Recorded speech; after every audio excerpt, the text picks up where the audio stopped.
Bonjour, je m'appelle Christian Blanvillain, je suis informaticien et enseignant depuis quelques années. En ce moment, je travaille sur une thèse en didactique de l'informatique et dans le cadre de ces travaux, j'ai conçu cette petite boîte qui est ni plus ni moins qu'un ordinateur en bois. Enfin, un ordinateur, cela va de soi, puisque c'est en bois, on ne pourra pas faire grand-chose avec, mais on pourra quand même écrire des algorithmes. Et c'est ça l'objectif de ce dispositif. Donc il y a des petites pièces comme ça qui sont gravées dans découpées au laser, au Fab Lab. Ça, c'est des seaux. Après, il y a des instructions qui permettent de faire des affectations dans un sens ou dans l'autre. Oh, j'en ai tout un tas, je ne sais pas si vous les voyez bien. Des affectations. Des fois, il y a des opérations, des additions, tout ça. Et puis, dans ces petites pièces, là, il y a un petit trou. Dans le petit trou, on met des paramètres. Voilà, ça, j'ai pris un 0. Voilà un X. Là, lire la valeur qu'il y a dans X et l'additionner avec celle qui est dans le rond. Voilà, c'est un peu ça le concept. Dans cette boîte vient aussi tout un tas de choses en plus, mais en particulier, là j'ai mis un petit cahier qui reprend des stratégies cognitives que je développe avec les élèves. En fait, j'alterne les moments où ils travaillent avec le dispositif en classe. Voici aussi un petit carnet d'exercices. Donc j'alterne les moments où ils travaillent en classe avec le dispositif et les moments où on réfléchit sur comment ils ont travaillé. Et c'est cette alternance entre ce va-et-vient, entre la manipulation des pièces pour résoudre un problème algorithmique et les moments où on discute, où on réfléchit sur comment on a fait pour trouver des solutions. C'est cette alternance qui fait toute la richesse du dispositif.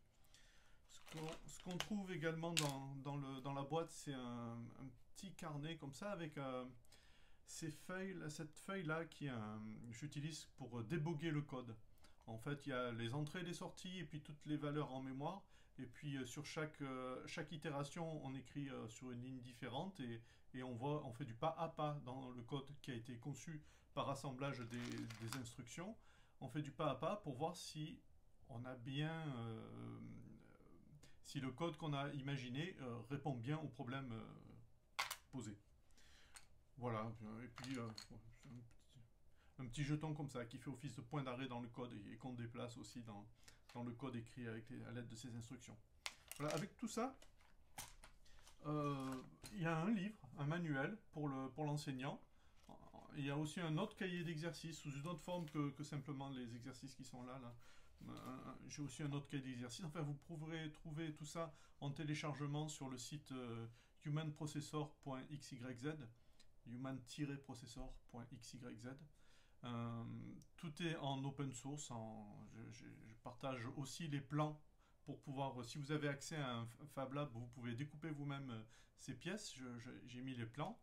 Et sinon, vous pouvez les commander sur un site qui le fera pour vous. Voilà, ça revient à 20 francs la boîte. Donc c'est pas trop cher. Et donc je vais vous présenter ce dispositif un peu plus en détail, en parlant un peu de ce qui a inspiré mes choix. Donc c'est une thèse que je fais à l'université de Patras en Grèce et aussi à la HEP de Lausanne, euh, avec le professeur Vasilis Komis en Grèce et le professeur Bernard Baumberger à Lausanne. Euh, voilà, là je vous ai mis un plan des pièces. Vous pouvez voir à gauche les paramètres qu'on peut mettre dans les instructions où on déplace les valeurs tantôt à droite, tantôt à gauche. C'est des instructions courtes. Puis vous avez les instructions plus longues qui sont des sauts dans le flux des instructions. Voilà, sauts conditionnels ou inconditionnels.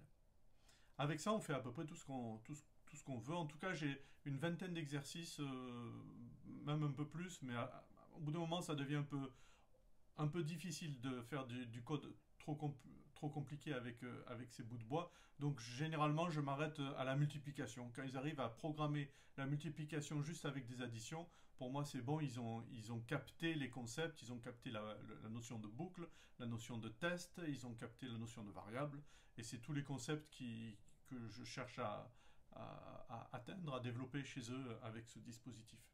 Après, il faut passer ça dans un langage un peu plus textuel, un peu plus sur ordinateur, un peu plus automatique, surtout pour la partie débogage, qui est le point central, la partie débogage. J'ai peut-être pas assez insisté, mais cette petite feuille-là que je vous ai montrée tout à l'heure, là, celle-là, c'est la clé de voûte du dispositif, parce que sur les ordinateurs, en fait, ils programment, ils testent, et finalement, ils passent pas forcément beaucoup de temps à réfléchir. Ils passent plus de temps à essayer qu'à réfléchir. Alors là, ben, ils peuvent, une fois qu'ils ont assemblé leur bout de bois ensemble pour faire leur algorithme, ben, il n'y a personne qui va leur dire ça marche ou ça marche pas. Voilà, c'est eux-mêmes qui doivent faire l'effort avec le debugger pour voir si leur code est juste satisfait le problème posé. Voilà, tout est là, tout se joue là-dessus parce que ça leur oblige à mobiliser une machine mentale, enfin une représentation mentale du dispositif. Quand il débogue, qu'est-ce qui se passe à chaque étape? Ça crée cette machine mentale, cette image mentale de qu'est-ce qu'il y a en mémoire, à quel moment, comment est-ce que la valeur est arrivée en mémoire, quelle est l'instruction qui a fait que ben, j'avais pas la bonne valeur, la valeur attendue. Et ça leur permet vraiment de conceptualiser l'algorithme et de voir les erreurs éventuelles qu'il y aurait dans leur code. Donc là, je vous ai mis sur cette dia l'interface d'un jeu qui m'a beaucoup inspiré pour concevoir ce dispositif. Le jeu s'appelle Human Resource Machine. Il est disponible sur plein de plateformes. Et ce que j'ai adoré dans ce jeu, c'est l'interface qui montre une représentation du processeur. Vous avez le petit bonhomme qui est grosso modo l'accumulateur dans un ordinateur, le registre avec lequel on travaille tout le temps. Et lui, il se déplace. Il va chercher les données qui viennent sur l'input, l'inbox à gauche. Il les manipule. Il peut les stocker en mémoire dans les 3 petites cases qui sont au milieu. Et après, les déplacer sur l'outbox. Et puis faire son algorithme. Vous voyez sur la zone de droite, ici, le code dans le langage proposé par Human Resource Machine, qui est d'ailleurs inspiré d'un autre langage qui s'appelle Little Man Computer, un langage développé au MIT dans les années 65. Et moi j'ai repris ce langage-là, je l'ai encore un petit peu simplifié. Vous voyez exactement le même code à droite avec les bouts de bois. Comme il n'y a que 2 instructions, déplacer une information à droite à gauche ou faire un saut dans l'espace des instructions, le code est les concepts sont plus simples et le code est un peu plus... Enfin, à mon avis, à mon sens, il est plus facile à comprendre parce qu'il est épuré. Il n'y a que 7 instructions au lieu d'une dizaine dans les autres. Voilà, j'ai un peu simplifié. Il n'y a plus d'inbox, outbox. J'ai mis un point d'interrogation pour poser une question, un point d'exclamation pour afficher une réponse. C'est un peu plus simple.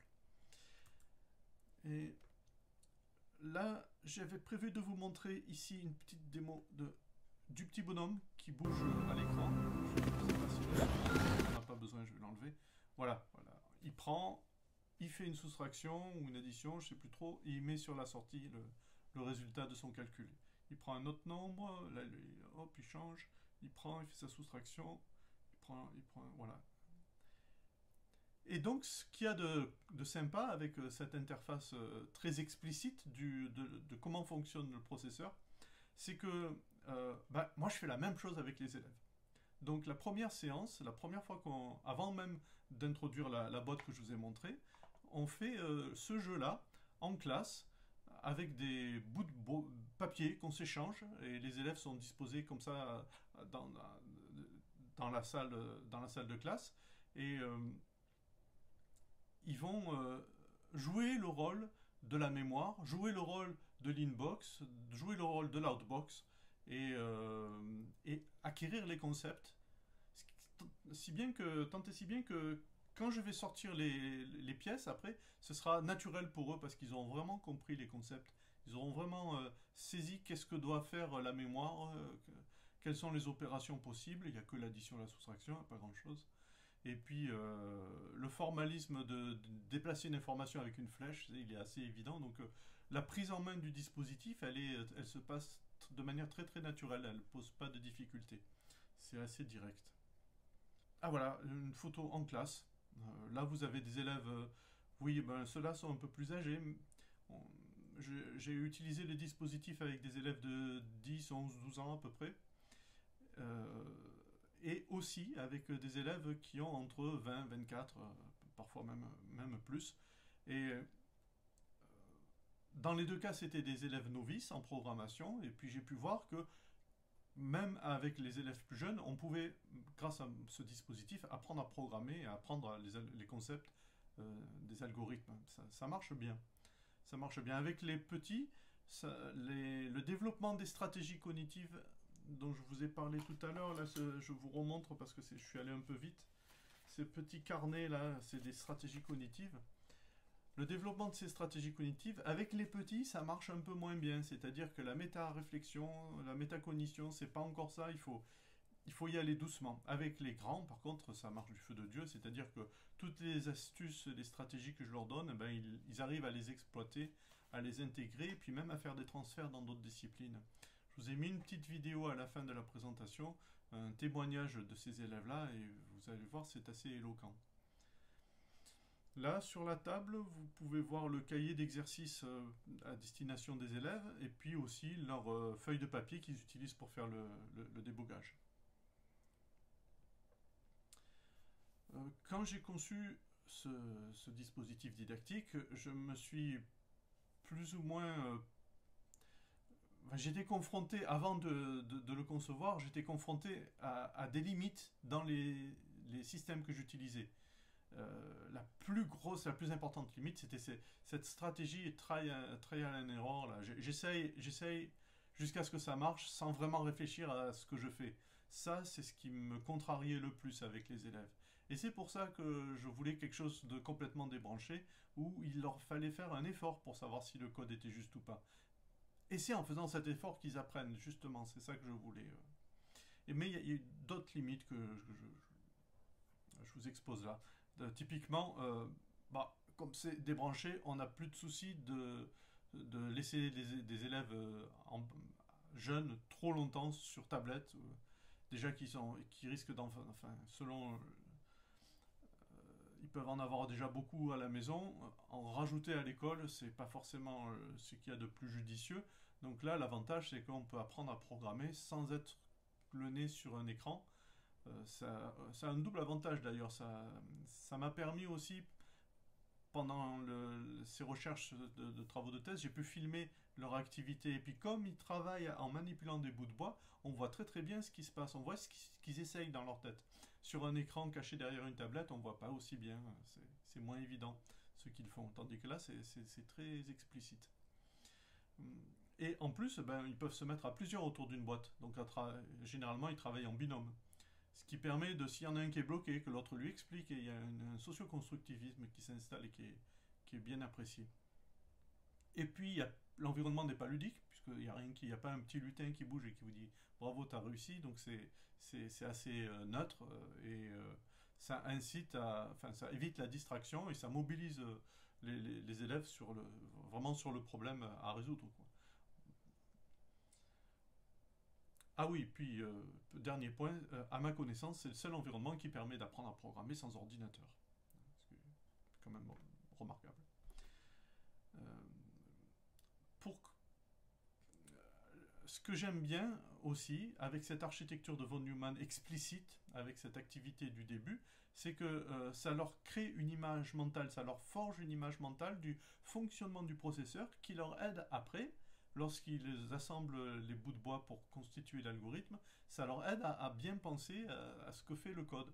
Et c'est ça, à mon avis, c'est aussi un point particulièrement intéressant du dispositif. Le fait qu'on leur explicite une représentation mentale de ce qui se passe dans la machine, de cette architecture de von Neumann, c'est un point, à mon sens, très important. Et puis, on voit tout ce qui se passe. Les données sont déplacées d'un endroit à l'autre. le petit bonhomme, il est représenté par le petit point, le petit disque en plexiglas, je ne sais plus où je l'ai mis, qui est l'équivalent de l'accumulateur, le point d'arrêt que je déplace dans le code. On peut, donc on voit tout ce qui se passe, il n'y a rien de magique. Et comme la plupart des dispositifs pour apprendre à programmer, ils se basent sur un petit lutin qui se déplace sur un quadrillage et puis on doit lui faire faire une trajectoire, un parcours. Euh, j'ai vu assez souvent ça dans les systèmes pour débutants. Et ce qui me déplaît, c'est que c'est pas forcément ce genre d'activité que fait un programmeur, un informaticien. On réfléchit davantage à des problèmes plus abstraits, peut-être un peu plus mathématiques, un peu plus logiques, un peu moins géométriques, un peu moins de déplacement. Et avec ce dispositif-là, on est justement dans une logique où on va travailler sur des nombres, on va chercher à exprimer le plus grand de deux nombres, je vais vous parler de la multiplication, c'est un très bon exemple. Comment faire la multiplication rien qu'avec des additions. Donc on met vraiment les élèves dans une situation où ils doivent réfléchir comme un informaticien. Et donc du coup mobiliser les bons neurones. On parle plus d'intelligence spatiale, de se représenter comme un petit lutin qui va se tourner sur un échiquier, mais on va vraiment mobiliser les mêmes compétences qu'un informaticien mobilise quand il écrit du code. Et ça, c'est l'intelligence algorithmique, on est au cœur du métier. En plus, avec un langage simplifié de cette instruction. Et comme c'est l'élève qui doit, à l'aide de sa petite feuille de débugage, vérifier si le code qu'il a écrit est juste ou pas, ça lui donne confiance dans son aptitude à analyser de manière critique son propre code. Et donc ça lui développe, ça suscite son pouvoir d'agir. Et ça, c'est très très bon pour les élèves en difficulté. Parce qu'ils se rendent compte que c'est pas le prof qui va venir leur dire oui, c'est juste ou pas. C'est pas un petit lutin sur l'ordinateur qui va agiter son drapeau pour dire que ça fonctionne ou pas. C'est vraiment eux qui ont la capacité, en eux, en analysant doucement le code qu'ils ont écrit, ils ont la capacité de voir si ça marche ou pas. Et donc ils en sont capables. Donc ça développe la confiance en soi. Enfin, c'est un côté très humain et très fort de ce petit débugger là. C'est vraiment, vraiment sympa. J'ai appelé ça un historam, l'historique de la RAM. Et l'alternance moment avec le dispositif didactique et moment où on réfléchit sur comment on a fait pour résoudre le problème, cette alternance-là, ça favorise l'émergence et le développement de stratégies cognitives. Ils développent les stratégies en jouant, ils le partagent avec leurs collègues qui n'auront pas forcément réussi à résoudre les problèmes dans le temps donné. Ceux qui ont réussi vont expliquer comment ils ont fait. Et puis moi, j'en profite pour en glisser 2 ou 3 des stratégies à ce moment-là. Quand je vois qu'elles sont pertinentes, je n'explique pas les stratégies pour le plaisir de parler des stratégies, mais je les apporte comme une solution à un problème rencontré par les élèves en difficulté. À tel endroit, à tel moment, j'ai vu que tu étais bloqué. Est-ce que tu as essayé? Est-ce que tu as envie? Essaye de faire comme ça, peut-être ça va te débloquer. Et là, c'est ce qui se passe. Et donc l'élève qui voit que la stratégie que je lui donne, elle est efficiente, il va en parler avec beaucoup d'enthousiasme aux autres élèves en disant oh, j'étais bloqué, j'ai réussi à trouver la solution en utilisant un des conseils fournis. D'ailleurs, il y a 4 étapes. Je fournis des conseils à plusieurs moments. Avant de se mettre au travail, pour se concentrer, pour se mettre dans l'action. Au moment où on résout le problème. Quand on est bloqué, parce que des fois il faut de nouvelles idées quand on est bloqué. Et ensuite, quand on fait ces analyses et ces réflexions après coup, hors dispositif, donc apprendre à apprendre, là on travaille plus sur cette dimension-là. Donc c'est 4 moments et on développe des stratégies dans tous ces instants-là pour développer l'intelligence algorithmique des élèves. C'est comme ça qu'on apprend à concevoir les algorithmes. Et ce concept d'intelligence algorithmique, c'est quelque chose que je définis comme étant l'intelligence créative, l'intelligence pratique et l'intelligence logico-mathématique. Les 3 réunis, pour moi, c'est ce qui représente l'intelligence algorithmique. Et comment la développer? Eh ben avec voilà, par exemple, ça c'est une stratégie que je donne.